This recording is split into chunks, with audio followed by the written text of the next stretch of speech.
আমার শরীরটা নাপাক, রাত্রবেলা আমার শরীর নাপাক হয়েছে, আমার উপরে গোসল ফরজ। এ অবস্থা আমার চোখ লেগে গিয়েছিল, আমি ঘুমিয়ে পড়েছি।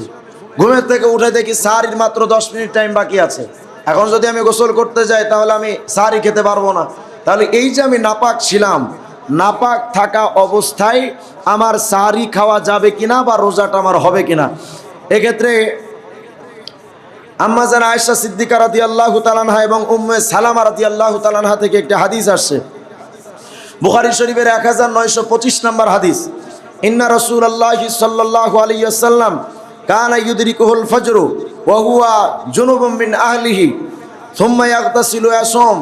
অনেক সময় দেখা যেত নবীজির হালতটা এমন হতো।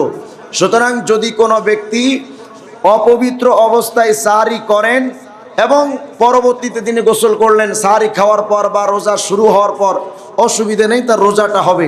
তবে যেহেতু ফজরে নামাজ পড়া লাগবে, আপনি সাহারিটা খেয়েই গোসলটা করে মসজিদে চলে যান। নাপাক অবস্থায় যদি একান্ত অসুবিধায় পড়েন, ঝামেলায় পড়েন যে পানিটা নাই অথবা পানি আসতে দেরি হচ্ছে, তো নাপাক অবস্থায় সেহেরি সহবাস করে ফেললেন, এই অবস্থায় দেখি টাইম শেষ হয়ে যাচ্ছে, নাপাক অবস্থায় আপনি সেহেরি খেতে পারবেন, মনে মনে নিয়ত করতে পারবেন, আপনার রোজা হবে।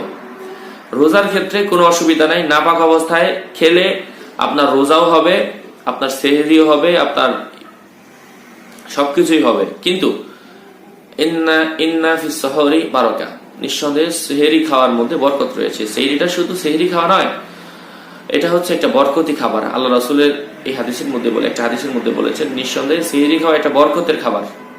এটার মধ্যে যতটুকু খাবেন, খাবার যতটুকু খাবেন তার থেকে 14 গুণ বেশি বরকত থাকবে ইনশাআল্লাহ। এই জন্য সেহেরিটা অবশ্যই খাবেন, নাপাক অবস্থায় খেলেও খাবেন, তবে সেই বরকতটা আপনি পাবেন না, বরকত থেকে মাহরুম হবেন। তারপরেও যেহেতু রোজা রাখবেন, আপনি নাপাক অবস্থায় খেলে আপনার রোজা হবে। রোজার ক্ষেত্রে কোনো অসুবিধা নাই, রোজাটা হবে, কিন্তু সেহরিটা আপনি নাপাক অবস্থায় খেয়ে ফেলেন, এটা একটা ভুল কাজ করলেন। আল্লাহ রাব্বুল আলামিন এই ভুল থেকে বাঁচিয়ে রাখুন। তবে যথাসম্ভব চাইবেন সহবাস করার সাথে সাথে গোসল করেন।